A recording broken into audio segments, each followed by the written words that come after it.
welcome to our monthly study challenge. I study with a fragment of study number 5 by Sebastian Lee, study opus 113.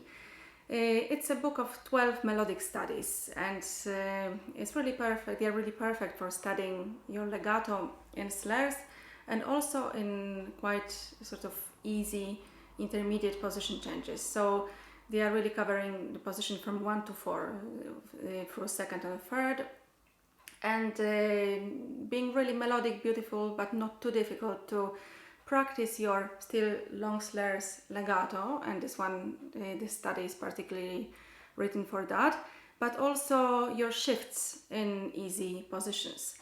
So in terms of your bow working, I'm going to talk a little bit about it later, but it's not very different from the study number 1 by Popper, which I talked about in our first video of the series. So you could always start with this study first to work in your slurs and legato and string crossing in the first position. This study in a way is a little bit of a step up because first of all the bowings are a little bit less regular, so it's not always the same amount of bow for every bar. In fact, sometimes you have full bar slurs, sometimes half bar and less. So you will need to sometimes save your bow, sometimes speed it up. But in terms of the left hand, you will have to manage your shifts in a successful way and position changes. Let's now look at the shifts we have here in this study. So most basically you have two types of shifts. Glissandi. One is the one with the sort of destination finger. So let's say if you start with finger number 1 in one position and you end up with finger 2 in another position, the shift I'm talking about right now is the one when you already slide with the second finger. And these shifts typically happen on the beat. So let's say if you go from E, first finger in the first position, to the B flat in the fourth position on the D string, it will look like that. It's a very expressive shift and you have to use it sparingly. It doesn't always suit every music, but probably does suit this type of music, romantic music. This shift is typically most successful on the way up, so it wouldn't work that well if you wanted to do it going down. It sounds maybe a little bit out of taste sometimes. So let's say if you wanted to do, that's maybe suitable in some places, but not really in this study and not in many. The other type of shift is when you slide with the previous finger and only add your next finger almost at the top or close to it. So for example, if you do, let's look at something that is a little bit more separated in terms of fingers. So from finger 1 to 3, let's say, in the same positions. So you will start with E and go to B.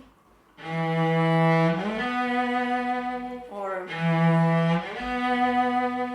it's a little bit more discrete, and typically it happens when you start sliding already on the previous beat. So once again, the first one you start and you typically start already on a new bow, and you slide with the destination finger.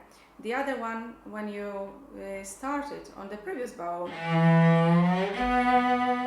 and you add the destination finger close to the end.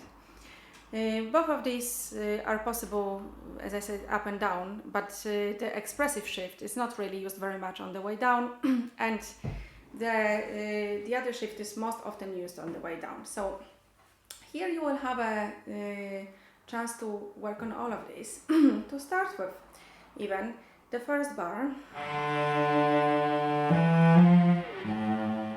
you will have to time that shift from F fourth finger to A first quite well, so that you arrive on time on your A. You need to leave your F a little bit sooner and do it quite discreetly.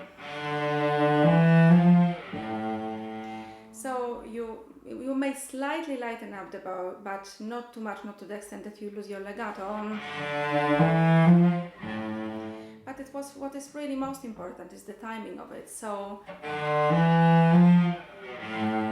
you want to be sliding earlier so you can be on time on A.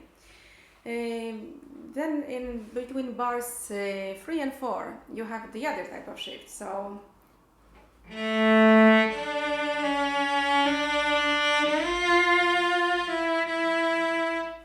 of course it's a little bit exaggerated, but I think it quite suits this music, suits the times of when the study was written, 19th century romantic music. So you can also do the other type of shift here too. You could do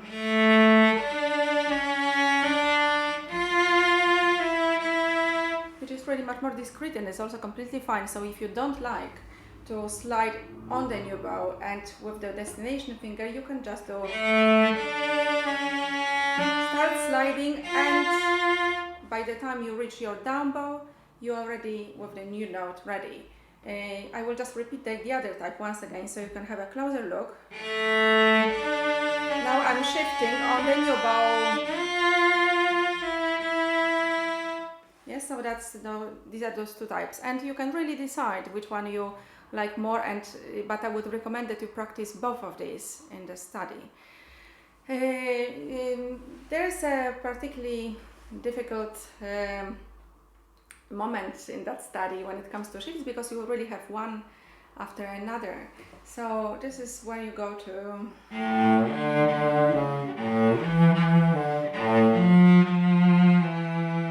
so here you really have to have a mix of types of slurs, types of shifts, because the changes happen too soon to always use one type, also because of the timing of the notes. So I recommend that you mainly go with the expressive slide going up, and definitely the other more discrete slide on the way down. I will do it now in slow motion.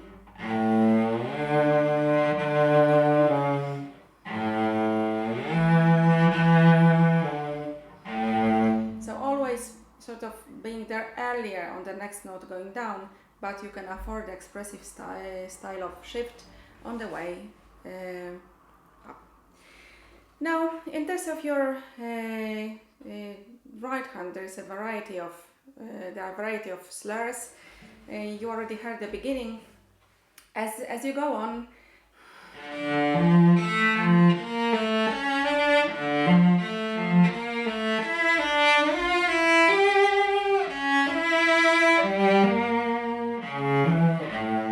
so sometimes you will have the string crossing, where you will use your fingers, yes, to cross the string. Sometimes you will have shorter slides.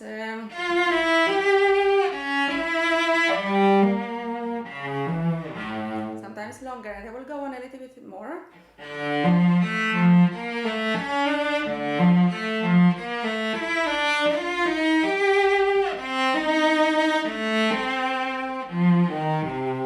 And as we arrive here, we now have much longer slurs because we have them over one bar. So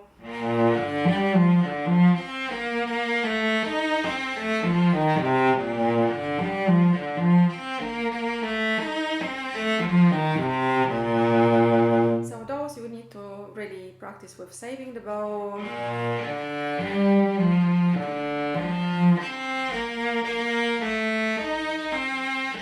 And just as we did in study number 1 by Popper in the first study of the series, you will need to prepare your left hand in advance as well to avoid other string ringing before you get there with the left hand. I will carry on for now until the next bars. So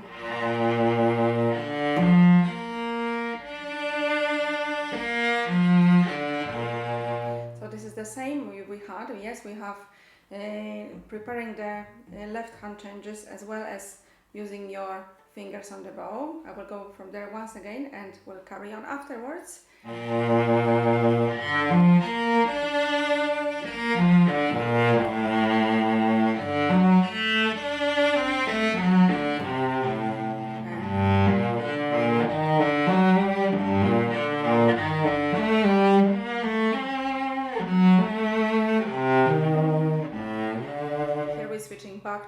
shorter slurs, like at the beginning.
Happy practice, and I will see you next month.